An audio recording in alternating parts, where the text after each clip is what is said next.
L'Organisation mondiale pour la santé recommande aux enfants et adolescents âgés de 5 à 17 ans de pratiquer au moins 1 heure par jour d'activité physique d'intensité modérée à élevée. Des activités d'endurance, des activités d'intensité soutenue, notamment celles qui renforcent le système musculaire et le tissu osseux, au moins 3 fois par semaine. La motricité soumet le squelette à des contraintes mécaniques. Le tissu osseux se structure dans le sens de ces contraintes. Celle-ci s'intensifie avec la croissance du fait de l'augmentation de la masse musculaire et de la gravité.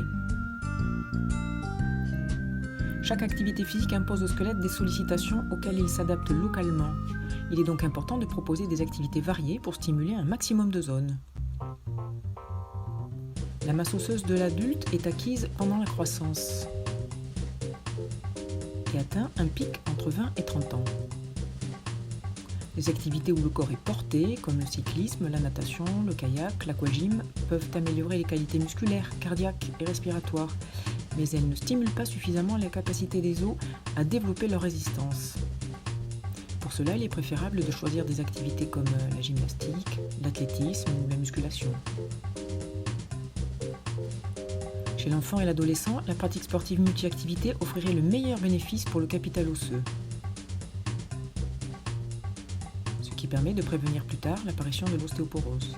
Une bonne capacité physique dans l'enfance prédispose à un meilleur état de santé à l'âge adulte.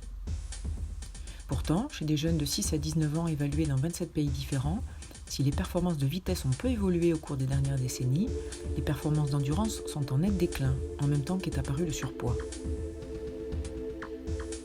Tous les 10 ans, les capacités d'endurance de la jeune population mondiale diminuent de 5%. Entre 1971 et 2011, les adolescents ont perdu 25% de leur capacité physique. Chez les jeunes de 11 à 14 ans, 38% pratiquent l'activité physique recommandée par l'OMS. Mais 42% ont un niveau d'activité jugé faible. Chez les 15 à 17 ans, 24% pratiquent leurs activités quotidiennes recommandées.